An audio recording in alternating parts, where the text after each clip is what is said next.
Saudi Arabia has sealed its borders, locked down 5 cities, and has closed mosques and holy sites in Mecca and Medina. So, will the annual Hajj pilgrimage set to take place in late July still go ahead?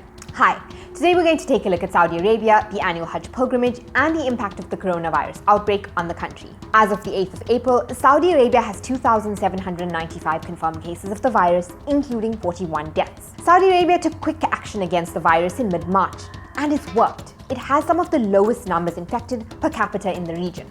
But the country's health minister warned that the number of infected could range between 10,000 and 200,000 in the coming weeks. But the pandemic has not just unleashed a health crisis. Saudi Arabia's main sources of income after oil is through pilgrims to Mecca, and the price of oil has crashed because of an oil price war with Russia. It now seems to be simmering, but the decrease in demand globally still means that oil revenues will be low for a long time. Then there's the pilgrimage, their other main source of revenue.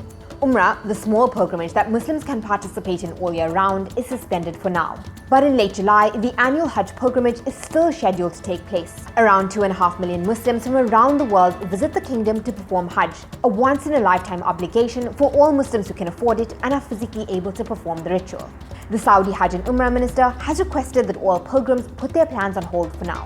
أولاً المملكة العربية السعودية على كامل استعدادها لخدمة الحجاج والمعتمرين في جميع الأحوال، لكن للظروف الحالية نحن نتحدث عن جائحة عالمية، جائحة الحقيقة نسأل الله السلامة منها.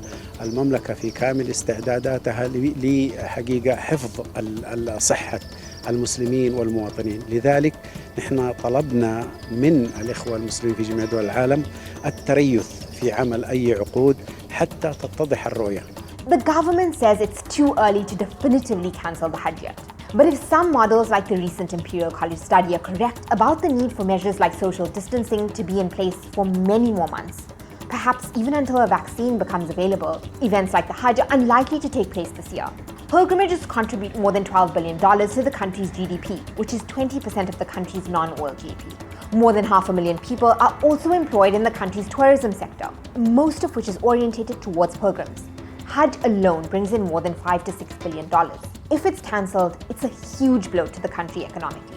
Calling off the pilgrimage seems unprecedented.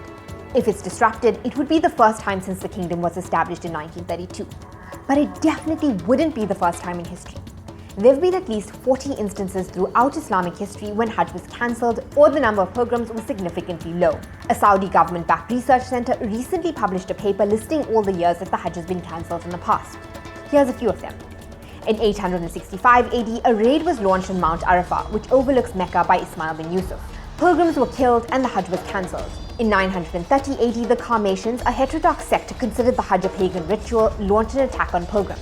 Some accounts say that 30,000 pilgrims died, their bodies dumped in the Zamzam well. The group even stole the black stone. Hajj was cancelled for 10 years after this. In 983 AD, Hajj was cancelled because of politics. The rulers of the Abbasids of Syria and Iraq and the Fatimids of Egypt were fighting, and pilgrims weren't able to travel for 8 years. Plagues have also historically disrupted the annual pilgrimage. In 1831, a plague from India spread and killed 3/4 of the pilgrims. Between 1837 and 1858, a series of plagues and diseases forced the cancellation of Hajj for 7 years. It looks like 2020 may be another one of these years. Saudi Arabia has already announced a $32 billion injection into the health sector and economy to try to temper the effects of coronavirus. The world's reduced demand for oil, coupled with the cancelled Hajj, may spell economic trouble for the country. And for millions of Muslims from around the world who've been planning to perform the pilgrimage, it's likely to spell disappointment.